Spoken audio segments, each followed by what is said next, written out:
Christian turned to Hopeful and said, "If these men cannot stand before the sentence of men, what will they do when they are confronted with the sentence of God?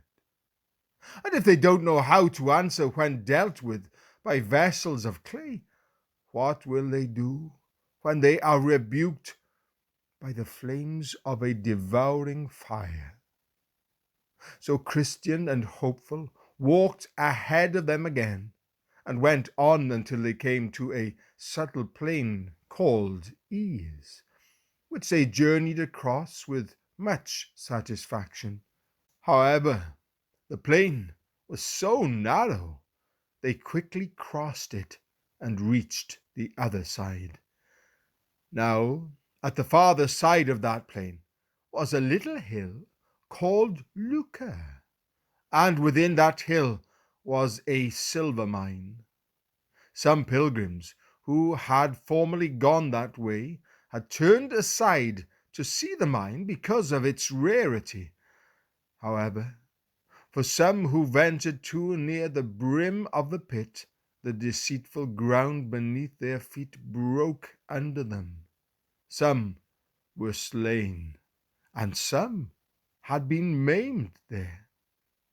Those who were injured were never free of the influence of the mine's wound until their dying day.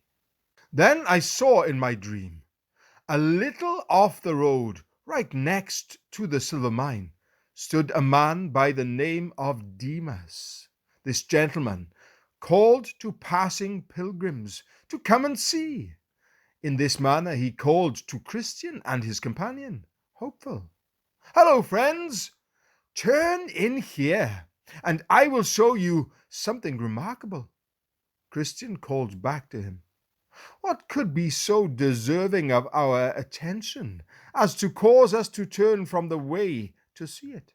Demas motioned toward the pit.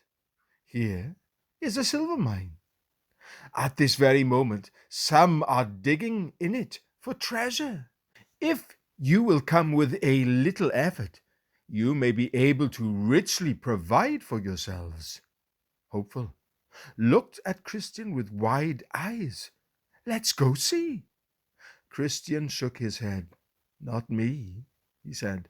"I have heard of this place and about the many who have been slain here.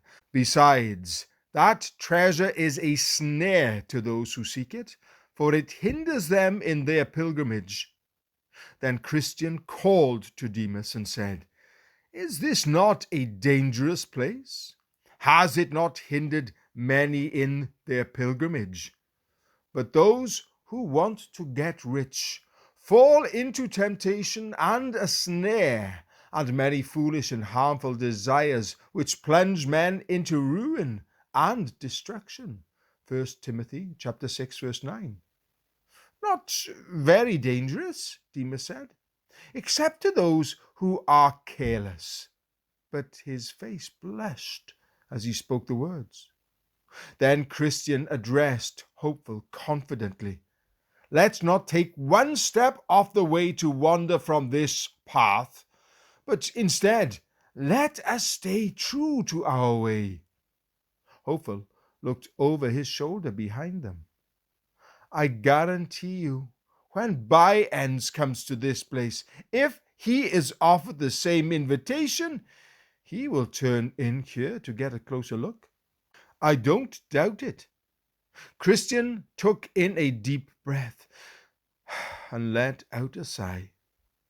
There's no doubt of it, for his principles lead him that way, and I wager 100 to 1 that he dies there.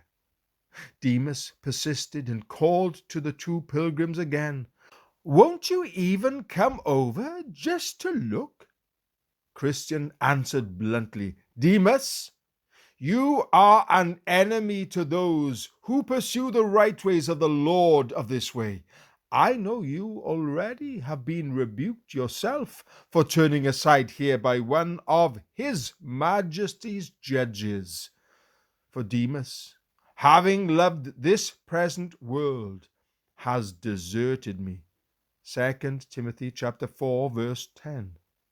So why do you seek to bring us into the same condemnation? Besides, if we were to turn aside here, our Lord the King would certainly hear about it and reveal our shame.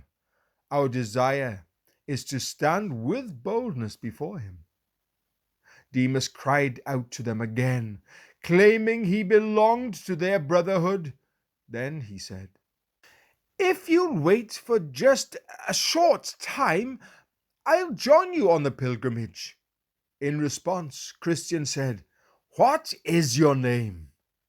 Isn't it the same name by which I have already called you?" "Yes, my name is Demas. I am the son of Abraham." "I know you," Christian answered. "Gehazi was your great-grandfather, and Judas your father, and you have continued to walk in their ways. What you are suggesting is nothing more than one of your devilish pranks. Your father was a traitor and hanged himself, and you deserve no better reward." Then, when Judas, who had betrayed him, saw that he had been condemned, he felt remorse and returned the 30 pieces of silver to the chief priests and elders, saying, "I have sinned by betraying innocent blood." But they said, "What is that to us? See to that yourself."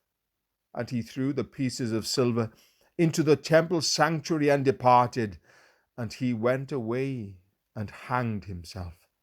Matthew chapter 27, verses 3 to 5.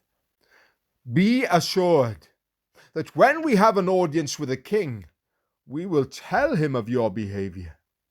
So Christian and Hopeful continued on their way. But by this time, By-Ends and his companions had come within sight again. Christian and Hopeful watched as the trailing party arrived at the silver mine. As soon as Demas called to them, they left the way and went over to him. Now, whether they fell into the pit by looking over the brink, or they went down to dig, or whether they were smothered at the bottom by the poisonous fumes that often arise in those depths, I do not know. While I am not certain of the specifics, I did notice that they were never seen again in the way. Then Christian sang this song. By-Ends and Silver Demas both agree. One calls, the other runs, that he may be a sharer in his lucre. So these two take up in this world and no farther go. Now in my dream, I saw that just on the other side of this plain, the pilgrims came to a place where an old monument stood right beside the highway.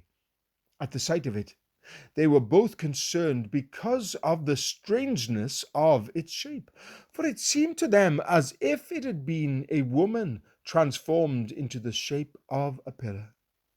The two of them stood intently looking at it, but for a time they didn't know what to think of it. After some time, Hopeful spotted an inscription on the head of the monument, but it was written in an unusual style of writing. So being no scholar, he called to Christian to see if he could understand the meaning. Christian examined it, and after a little studying of the letters, he found them to mean, "Remember Lot's wife." So he read it to his traveling companion, and together they concluded that it was the pillar of salt into which Lot's wife had been turned because she looked back with a covetous heart when she was fleeing from Sodom for safety. But his wife, from behind him, looked back, and she became a pillar of salt. Genesis chapter 19, verse 26. This amazing sight stimulated the following discussion.